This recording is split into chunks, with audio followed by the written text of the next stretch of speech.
I'm not dependent on punch power, you know. You know what, it takes a lot more than that to be a great fighter. A lot more than that to be a great fighter. So there's various ways I'll win.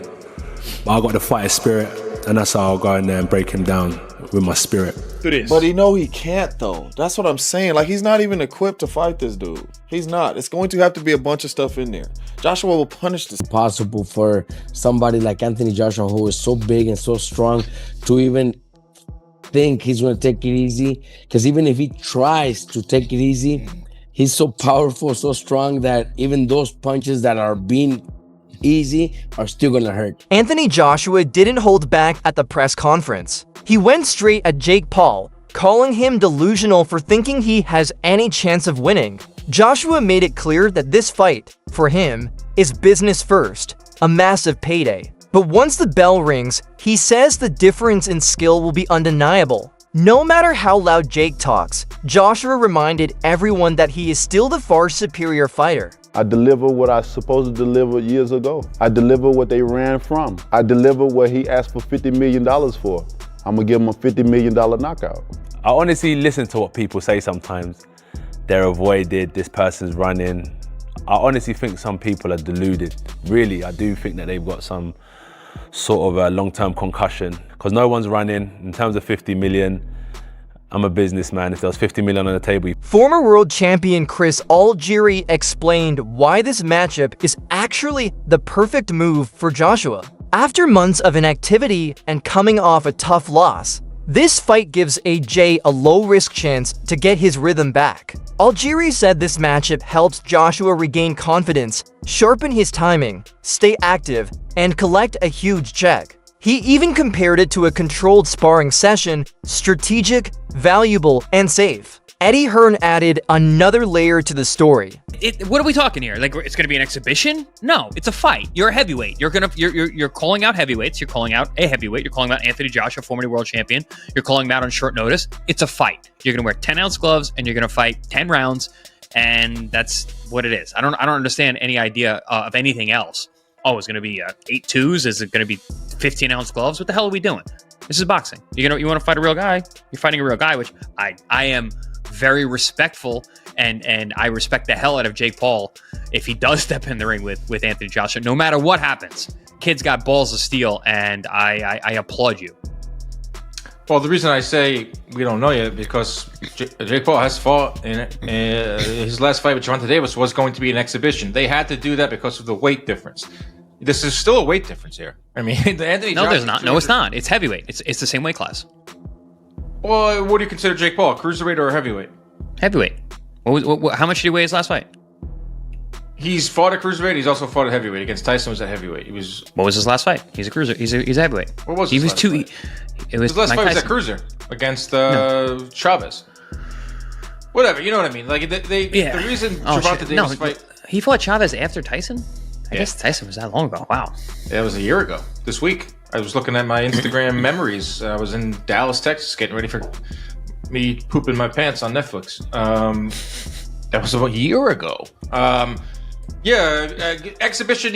These are questions that are asked. These are questions that are attached. Yes, Joshua is interested in fighting Jake Paul, but the biggest issue isn't training. It's Jake's unpredictability. Hearn pointed out that Paul has a pattern of signing fights and then canceling or delaying them. That makes long-term planning difficult and forces Joshua's camp to stay cautious. Even so, Hearn admitted that if Jake truly follows through, this could be one of the biggest paydays of Joshua's entire career. The opportunity is enormous, but it has to be managed carefully. Jake Paul news seemed to come to a surprise for many. How close are we to making that fight, Eddie?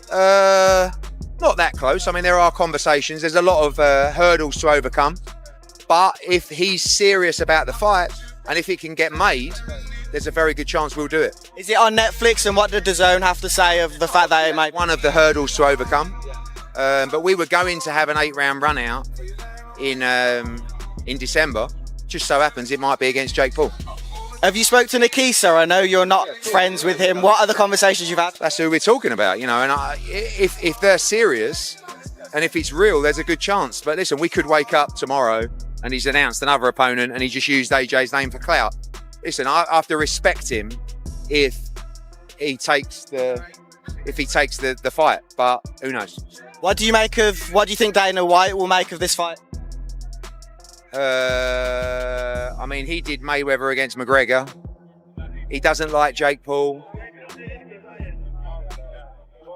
I really couldn't care less what he thinks about the fight. AJ's going to make close to or around a career high payday, and will take. Paulie Malignaggi also weighed in, stressing that Joshua will take the fight very seriously, even if it's labeled as an exhibition. Throughout his career, Joshua has never underestimated an opponent. Once he steps into the ring, he brings full focus, full power, and full technical precision. Malignaggi highlighted that Joshua's timing, discipline, and ring IQ punish every mistake. Ryan Garcia backed this up, saying that even if AJ tones it down, his natural strength and accuracy make every punch dangerous. Together, analysts agree on one thing: Jake Paul is walking into a real threat. The fight might have an entertainment label, but inside the ring, Joshua's heavyweight experience gives him total control, distance, pace, momentum, everything. For Paul to survive, let alone win, he'll need real strategy,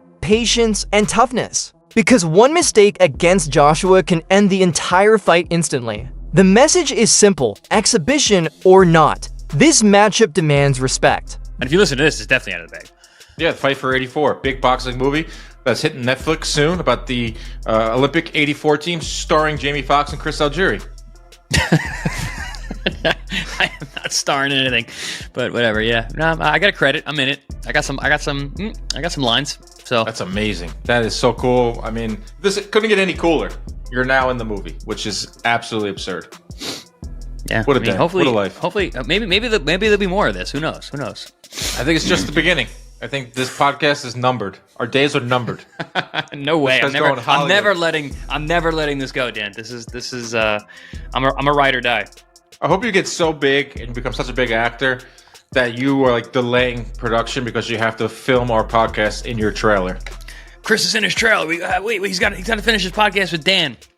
They're like, who's Dan? Johnny Drama style. Yeah, love it. Yeah, just when total diva. Pounds. Just total diva in every way possible.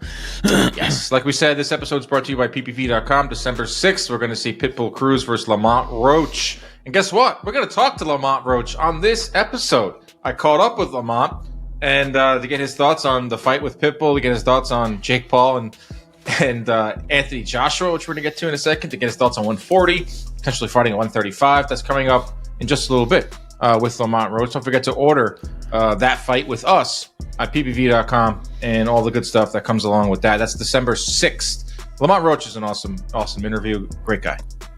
Awesome guy. Forget the interview. He's just a good dude. I told you to tell him what's up. You probably didn't. He said what's up. He goes, where is he? I said, he's on a movie set. He goes, oh yeah, he's got those movie star looks.